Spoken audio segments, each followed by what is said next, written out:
Hello dear students. इस video में हम लोग बिहार बोर्ड वर्ग 8वीं का नई पुस्तक विषय विज्ञान का अध्याय 3 जिनका नाम है कोयला और पेट्रोलियम, इनका हम लोग प्रश्न उत्तर करने वाले हैं। इनसे पहले हम बताना चाहेंगे कि आप लोगों को प्रश्न उत्तर को करने से पहले इसे एक बार पढ़ लेना है। इसे जब आप लोग एक बार पढ़ लेते हैं तो जब हम प्रश्न उत्तर को करवाएंगे तो उसे आप लोगों को समझने में आसानी होगी। तो चलिए इनका हम लोग प्रश्न उत्तर को करते हैं।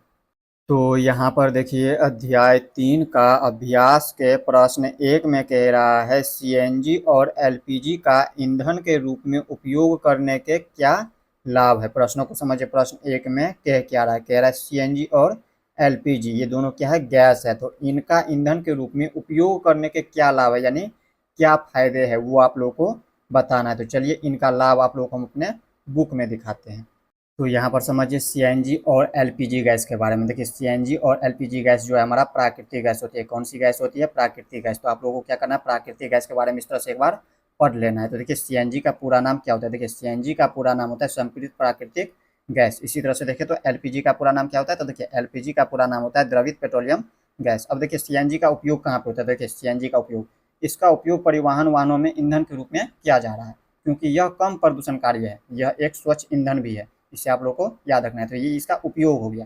अब आप लोग को ये नहीं कह रहा है इसका उपयोग लिखने के लिए, आप लोगों को कह रहा है इसके उपयोग से क्या लाभ होता है वो आप लोग को लिखना है। तो देखिए इसका लाभ यहाँ पे सीएनजी का अधिक लाभ यह है कि इसे घरों और कारखानों में सीधा जलाया जा सकता है, जहाँ इसकी आपूर्ति पाइपों के माध्यम से की जा सकती है। अब इसी तरह से यहाँ पर देखिए इसका उपयोग, देखिए द्रवित पेट्रोलियम गैस यानी कि एलपीजी का उपयोग देखिए यहाँ पे इसको भी जो है घरों और उद्योगों में ईंधन के रूप में किया जाता है। देखिए जिस तरह से इसमें जो है यहाँ पर दिया हुआ था, यहाँ पर आप लोगों को समझा रहे हैं। देखिए सीएनजी गैस का घरों और कारखानों में, तो इसी तरह से इसमें भी देखिए तो घरों और उद्योगों यानी कि इसमें भी कारखानों में इनका भी उपयोग किया जाता है। तो दोनों का उपयोग जो है कहाँ पे किया जाता है? घरों और कारखानों में। और इसमें जो है इसकी लाभ क्या है? तो देखिए इसकी आपूर्ति जो है पाइपों के माध्यम से की जा सकती है। तो ये इसकी लाभ हो गया। तो आप लोगों को क्या करना है, यहाँ से यहाँ तक लिख दें, यहाँ से यहाँ तक लिख देना है। देखिए इसको हम उत्तर किस तरह से लिखेंगे, यहाँ पे लिखे हुए हैं, इसी तरह से आप लोगों को भी लिखना है। तो यहाँ पर समझिए इसका उत्तर किस तरह से लिखना है। देखिए हमने लिखा है यहाँ पे सीएनजी और एलपीजी का ईंधन के रूप में उपयोग करने के यह लाभ है कि इसे घरों कारखानों से सीधा जलाया जा सकता है, जहां इसकी आपूर्ति पाइपों के माध्यम से की जा सकती है। इसका और भी बहुत सारा लाभ है, तो बस आप लोगों को इतना ही लिख देना है, ज़्यादा आप लोगों को नहीं लिखना है। अब इसी तरह से देखिए दूसरा प्रश्न में क्या कह रहा है। अब देखिए इसी तरह से प्रश्न संख्या 2 में क्या कह रहा है। कह रहा है पेट्रोलियम का कौन सा उत्पाद सड़क निर्माण हेतु उपयोग में लाया जाता है। प्रश्नों को समझिए। प्रश्न क्या कह रहा है? प्रश्न कह रहा है पेट्रोलियम का कौन सा उत्पाद सड़क निर्माण यानी कि सड़क बनाने हेतु उपयोग में लाया जाता है, वो आप लोग को बताना है। तो चलिए इनका उत्तर हम आप लोग को दिखाते हैं। तो यहाँ पर समझिए आजकल पक्की सड़कों के निर्माण में कोलातार के स्थान पर यानी कि इसके जगह पर, कोलातार के जगह पर जो है एक पेट्रोलियम उत्पाद बिटुमेन का प्रयोग किया जाता है। किसका प्रयोग किया जाता है? बिटुमेन का प्रयोग किया जाता है। तो इसी को आप लोग को लिखना है। अब लिखना कैसे है? तो यहाँ पर देखिए हमने लिखा हुआ है, इसी तरह से आप लोगों को भी लिख देना है। तो यहाँ पर समझिए प्रश्न के उत्तर किस तरह से लिखना है। यहाँ पर आप लोग को लिखना है सड़क निर्माण हेतु पेट्रोलियम उत्पाद बिटुमेन का उपयोग किया जाता है। इस तरह से आप लोग को उत्तर लिख देना है। तो इस तरह से आप लोग प्रश्न संख्या 2 को समझ गए। अब हम देख लेते हैं इसी तरह से प्रश्न संख्या 3 को। अब देखिए इसी तरह से प्रश्न संख्या 3 में क्या कह रहा है। प्रश्न 3 कह रहा है वर्णन कीजिए मृत वनस्पति से कोयला किस प्रकार बनता है, यह प्रक्रम क्या कहलाता है। प्रश्नों को समझिए। प्रश्न 3 क्या कह रहा है। कह रहा है वर्णन कीजिए, यानी हमें बताना है कि मृत वनस्पति से कोयला किस प्रकार बनता है, और इसके बाद यह बताना है कि यह प्रक्रम क्या कहलाती है। तो यहाँ पर समझिए मृत वनस्पति से जो है कोयला किस प्रकार बनता है। तो देखिए लगभग 300 मिलियन वर्ष पूर्व पृथ्वी पर निचले क्षेत्रों में घने वन थे।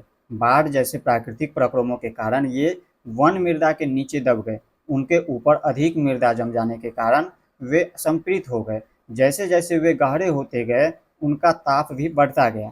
उच्च दाब और उच्च ताप पर पृथ्वी के भीतर मृत पेड़ पौधे धीरे धीरे कोयले में परिवर्तित हो गए थे। यहाँ तक आप लोग को उत्तर लिख देना, यहाँ से लेकर यहाँ तक उत्तर आप लोग को लिख देना। अब या इससे आगे क्या कह रहा था? कह रहा था इस प्रक्रम को हम लोग क्या कहते हैं। तो देखिए इस प्रक्रम को हम लोग जो है कार्बनीकरण कहते हैं। क्या कहते हैं? कार्बनीकरण।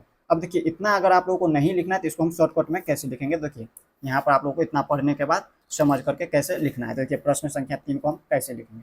यहाँ पर देखिए इसका उत्तर लिखें हम लोग। जब मृत वनस्पति यानी कि पेड़ पौधे लंबे समय तक पृथ्वी की सतह के नीचे मिट्टी और अन्य मलबे की परतों में दब जाते हैं, और जैसे जैसे वे गहरे होते जाते हैं उनका ताप भी बढ़ता चला जाता है, जिससे उच्च दाब और उच्च ताप पर पृथ्वी के भीतर मृत वनस्पति धीरे धीरे कोयला में परिवर्तित यानी कि परिवर्तन हो जाते हैं। और कह रहा था यह प्रक्रम क्या कहलाते हैं, तो हम कहेंगे यह प्रक्रम कार्बनीकरण कहलाती है। इस तरह से आप लोग प्रश्न संख्या 3 समझ गए। अब हम देख लेते हैं इसी तरह से प्रश्न संख्या 4 को। अब देखिए इसी तरह से प्रश्न संख्या 4 में क्या कह रहा है। प्रश्न संख्या 4 कह रहा है रिक्त स्थानों की पूर्ति कीजिए। प्रश्नों को समझिए। प्रश्न 4 में कह क्या रहा है, प्रश्न 4 कह रहा है रिक्त स्थानों। रिक्त स्थान का मतलब होता है खाली जगह, और पूर्ति का मतलब होता है भरना, यानी कि खाली जगह को हमें क्या करना है, भरना है। तो देखिए 4 का क में दिया हुआ है डाइस तथा डाइस जीवाश्म ईंधन है। अब जीवाश्म ईंधन कौन कौन सा है, तो ये आप लोगों को पता चल चुका है, इससे पहले भी हम बता चुके हैं। तो यहाँ पर देखिए, यहाँ भी दिया हुआ है, यहाँ पर देखिए कोयला, पेट्रोलियम और प्राकृतिक गैस जो है हमारा जीवाश्म ईंधन है। तो हम क्या करेंगे, कोयला पेट्रोलियम इसमें भर देंगे। यहाँ पर आप लोग क्या करना है, भर देना है कोयला और पेट्रोलियम। इसमें भर दीजिए कोयला तथा पेट्रोलियम, कोयला तथा पेट्रोलियम, ये दोनों क्या है, हमारा जीवाश्म ईंधन है।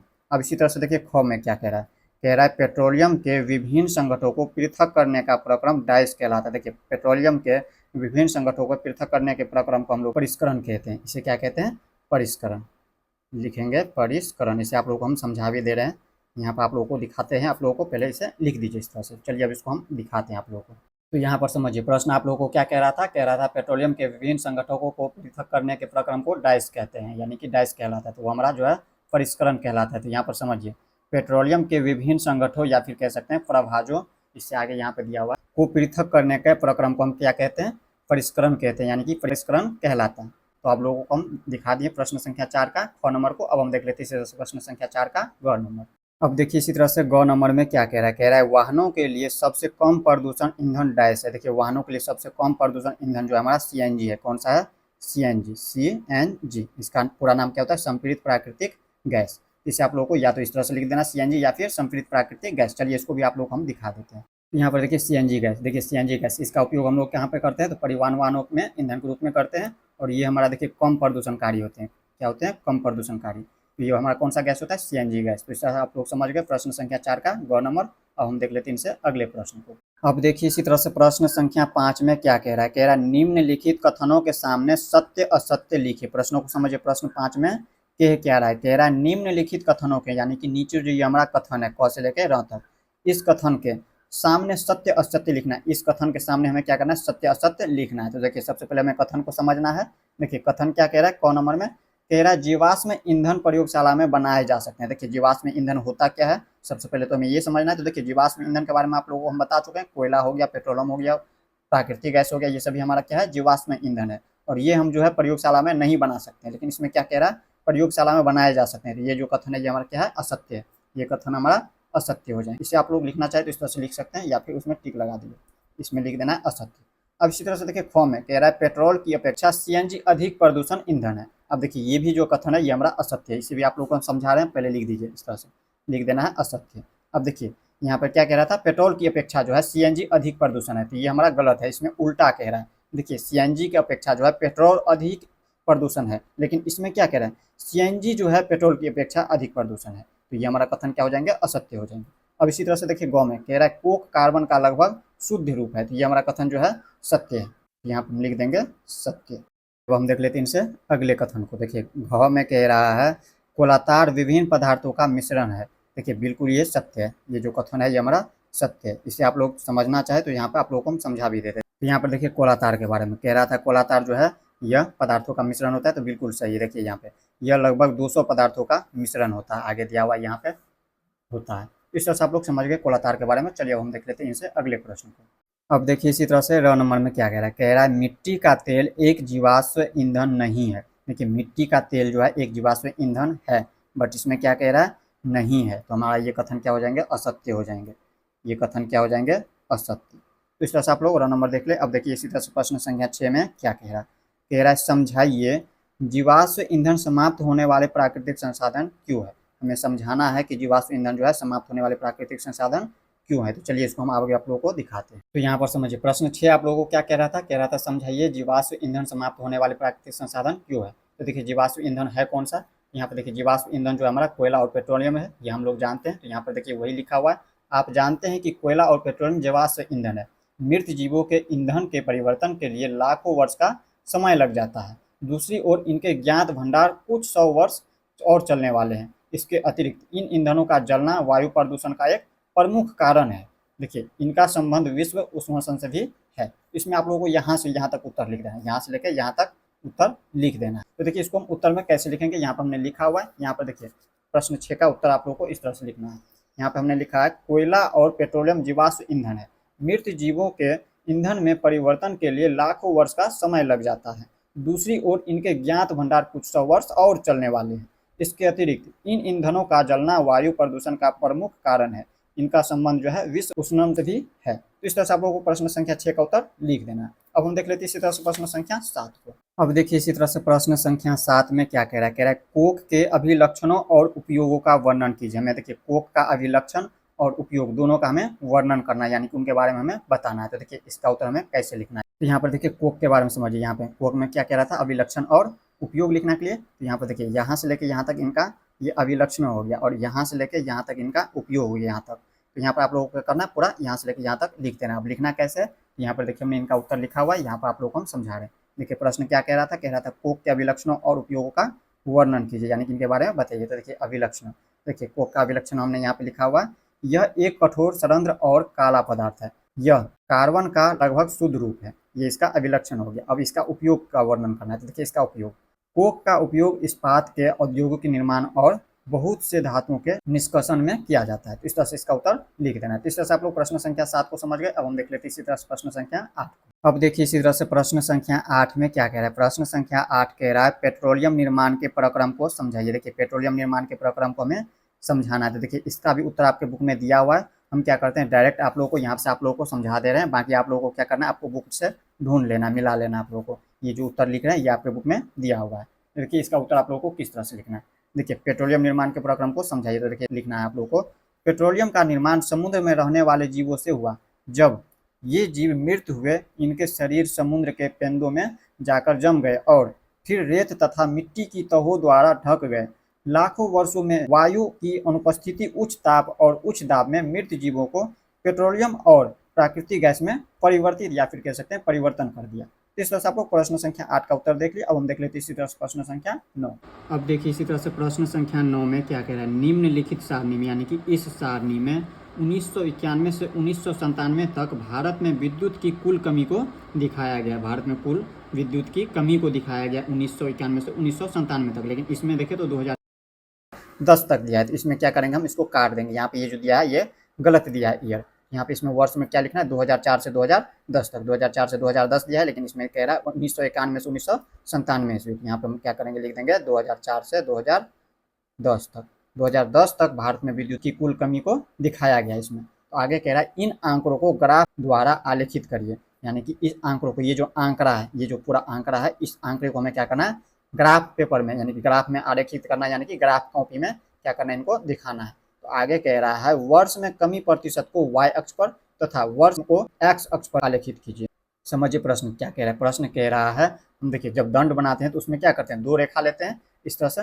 इधर होता है, ये हमारा होता है x अक्ष और दूसरा होता है हमारा इस तरह से हॉरिजॉन्टल वर्टिकल दो लाइन होता है। यहाँ पर दूसरा हमारा होता है y अक्ष, ये होता है हमारा y अक्ष। तो देखिए y अक्ष पे हमें क्या करना है, वर्ष में कमी प्रतिशत को दिखाना है, इसको जो है हमें y अक्ष पे दिखाना है। और x अक्ष पे हमें क्या करना है, वर्षों को, यानी कि ये जो ईयर दिया हुआ है इसे हमें x अक्ष पे दिखाना है। तो चलिए इसको हम लोग जो है ग्राफ पेपर पे समझते हैं। तो यहाँ पर देखिए प्रश्न संख्या 9 में क्या कह रहा था, प्रश्न कह रहा था इन आंकड़ों को ग्राफ द्वारा आलेखित करिए, यानी कि ये जो हमारा आंकड़ा दिया है इसे हमें क्या करना है, ग्राफ द्वारा आलेखित करना है। तो देखिए ग्राफ पेपर, इसके लिए आप लोगों को सबसे पहले क्या करना है, दुकान से खरीद करके ला लेना है। 10 से 15 रुपये में आप लोगों को मिल जाएंगे और इसे आप लोगों को जैसे हम बता रहे हैं वैसे आप लोगों को बनाते चले जाना है। तो यहाँ पर देखिए ये हमारा है ग्राफ, इस तरह से ग्राफ होता है।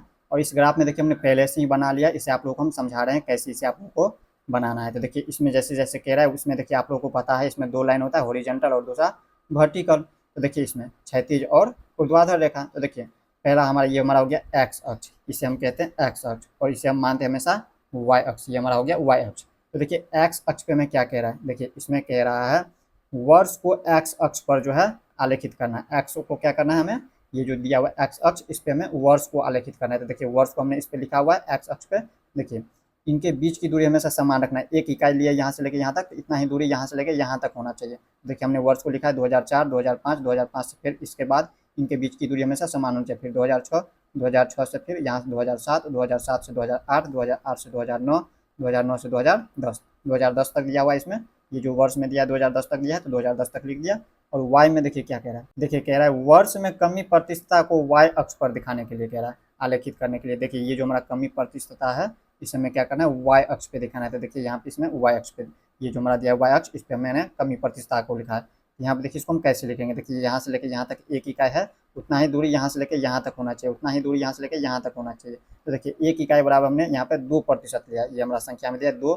इसके बाद देखिए 4, 6, 8, 10 और ये 12। और 12 तक हमने क्यों लिया है, यहाँ पर समझिए। इसमें देखिए हाईएस्ट सबसे बड़ा संख्या क्या है, 11.2 है। और 11.2 किसके बीच में आएंगे, तो 1 इकाई बराबर 2 यहाँ पर लिया है प्रतिशत, तो यहाँ पे देखिए 10 से 12 के बीच में आएंगे 11.2, इसीलिए हमने इस तरह से यहाँ से 12 तक लिया है। तो यहाँ पर आप देखिए इसमें लिखना कैसे है, इसमें कैसे बनाना है। तो देखिए इसमें हम क्या करेंगे, देखिए वर्ष 2004 में देखिए यहाँ पे कमी प्रतिशत हमें कितना है, 7.8%। तो देखिए 7.8% कहाँ पे आएंगे, तो देखिए इधर से हमें, देखिए इधर से ये 2004 है यहाँ पे बिंदु, तो इस लाइन पे यहाँ पे हमें क्या करना है, सीधा आना है, सीधा आना है, लाइन खींचना नहीं है, बस सीधा आना है इस तरह से। और इधर से देखिए, इधर से हमें 7.8 आना है। 7.8 किसके बीच में आएंगे, 6 और 8 के बीच में। तो देखिए 6 और 8 के बीच में ये बीचों बीच हो जाएंगे 7, और हमें आना 7.8। तो 7.8 क्या हो जाएंगे, इनके बीचों बीच देखिए 7.5 हो जाएंगे, 5 के बाद इसी तरह से बढ़ते जाएंगे थोड़ा सा, तो यहाँ पे हो जाएंगे 7.8। 7.8 इस तरह से हमें क्या करना है, बिंदु ले लेना है। यहाँ पे इधर से देखिए सीधी लाइन, और इधर से भी आएंगे, और इस पे हमें एक बिंदु ले लेना है। तो हमने देखिए पहले से ही बिंदु ले लिया, ये हमारा हो गया 7.8। अब इसके बाद देखिए दूसरा, यहाँ पे 2004 के बाद 2005 में दिया है 8.6। तो 8.6% देखिए हम कैसे करेंगे, देखिए 2005 का लाइन यहाँ है, तो इस लाइन पे हमें क्या करना है, जाना है इस लाइन पे हमें क्या करना है, बिंदु लेना है, इस लाइन पे बिंदु लेना है। और कहाँ पे बिंदु लेना है, तो देखिए इधर से हमें 8.6 देना है, तो 8.6 कहाँ पे है, 8 और 10 के बीच में, 8 ये हो गया और ये 10, तो इनके बीच में 8.6 आएंगे। देखिए यहाँ से लेके यहाँ तक क्या हो जाएंगे, इनके बीचों बीच हो जाएंगे ये हमारा 9, और 8.6 लेना है। तो देखिए इनके बीचों बीच ये हमारा क्या हो जाएंगे, 8 पॉइंट जाएंगे, और इनसे थोड़ा सा बढ़ जाएंगे तो 8.6 हो जाएंगे। तो इधर से हमें क्या करना है, इस लाइन से जाना है, इस तरह से जाना है, और यहाँ पे हो जाएंगे ये 8.6। इधर से ये हो गया इस लाइन, इधर से ये लाइन हो गया, और इधर से ये लाइन हो गया, और इसमें हम बिंदु क्या करेंगे, जहाँ पे मिलेगा दोनों लाइन बिंदु देंगे इस तरह से, और बिंदु को हम यहाँ पर लिख देंगे 8.6 है। और इसके बाद देखिए इसी तरह से यहाँ पे देखें 2006 है, ये 2006 में दिया है 9.0 यानी कि 9। अब देखिए 9 तो आप लोगों को डायरेक्ट यहाँ पर कर देना। देखिए ये 8 और 10 के बीच में 9 आता है डायरेक्ट बीचों बीच इस तरह से हमें क्या करना है, इस तरह से जाना है, इधर सीधा लाइन लेना, इस तरह से सीधा जाना है। और इधर से हम देखिए 2006 में जा रहे हैं, तो 2006 में इस तरह से जाना है, और जहाँ पे दोनों मिल रहा है इस तरह से हमें बिंदु ले लेना है। यहाँ पे हमने इस तरह से बिंदु लिया, और ये हमारा हो गया 9.0। अब इसके बाद देखिए यहाँ पे इनसे आगे देखिए 2006 के बाद 2007 में दिया है 9.5, तो 9 पॉइंट इसी तरह से 9.5 ले लेंगे। 9.5 कैसे लेंगे, देखिए ये हमारा हो गया, यहाँ पे देखिए 9.5 कैसे लेना है, देखिए किस पे जाना है हमें, 2007 पे। 2007 का लाइन ये हमारा हो गया, ये सीधी लाइन लेना है इधर से, और इधर से भी सीधी लाइन लेना है। इधर से क्या जाना है, कितना जाना है, 9.5। 9.5 किसके बीच में आएंगे, तो देखिए ये 8 और 10 के बीच में आएंगे, तो 8 के और 9 10 के बीच में ये हमारा बीचों बीच 9 हो गया, और 9.5 जाना है, तो इनके बीचों बीच ये हमारा 9.5 हो जाएंगे। इस तरह से हमें जाना है, इस तरह से हमें क्या करना है, सीधी लाइन लेना इधर से, और इधर से भी हो गया सीधी लाइन, और जहाँ मिलेगा उस पर हमें क्या करना है, एक पॉइंट ले लेना वहाँ पे। यहाँ पे इस तरह से हमने पॉइंट लिया, 9.5 हो गया। अब इसी तरह से यहाँ पे देखिए बाकी का आप लोगों को बनाते चले जाना है। यहाँ पे देखिए इसके बाद क्या है, 2007 के बाद 2008 है, यह 2008 है 9.9। तो 9.9 देखिए इधर से हमारा 2008 में इधर से ले लिया, सॉरी यहाँ पे देखिए इसमें हमने गलती किया है, इसमें यहाँ पे इस लाइन पे लेना था, यहाँ पे लेना है, यहाँ पे इस पे लेना है, और इधर से भी क्या करना है, जाना है 9.9 पे। देखिए 10 से थोड़ा सा कम हो जाएंगे 9.9, यहाँ से जाना है इस तरह से जाना है, यहाँ पे इस लाइन पे, और इधर क्या करना है, इस लाइन से इधर से लेना है, और यहाँ पे बिंदु देना है, क्या करना है, यहाँ पे बिंदु दे देना है आप लोगों को। इस तरह से ये हो गया। इसमें मिलाएंगे हम, ऐसे मिलाएंगे, ऐसे मिलाते जाएंगे, इस तरह से मिलाएंगे। और इसके बाद देखिए 11.2 है, जैसे जैसे वैसे आप लोगों को मिलाते चले जाना। इसके बाद 11.2 है, इधर से ले लीजिए 2009 में 11.2, इधर से देखिए ये बीचों बीच हो गया, क्या 11 हो गया, और इनसे थोड़ा सा बढ़ा लेंगे तो 2 हो जाएंगे। ये इधर से इस तरह से मिला देंगे, ये हमारा बिंदु मिल गया। और इसके बाद देखिए लास्ट हमारा ये है, ये हमारा 2010 में 10 है, तो यहाँ पर 10 में डायरेक्ट मिला देंगे। देखिए 10 कहाँ पे हो जाएंगे, देखिए 2010 यहाँ पे लिए हैं, ये लाइन हो गया इस तरह से सीधा, और इधर से हम 10 पे, ये हमारा 10 है, इस तरह से हम क्या करेंगे, मिला देंगे, ये हमारा मिल गया। और इसके बाद हम क्या करेंगे, सभी पिन पॉइंट को, सभी जितना भी बिंदु था उसको हम इस तरह से मिलाएंगे, इस तरह से बिंदु को मिलाते जाएंगे। इस तरह से हमने मिला लिया, इसके बाद इस तरह से मिलाते जाइए, इस तरह से हमें क्या करना है, मिला लेना है। तो इस तरह से हमने मिला लिया। इसी तरह से आप लोगों को भी क्या करना है, हल करना है। तो इस तरह से आप लोग प्रश्न संख्या 9 को भी समझ गए होंगे। मिलते हैं नेक्स्ट वीडियो में। जय हिंद।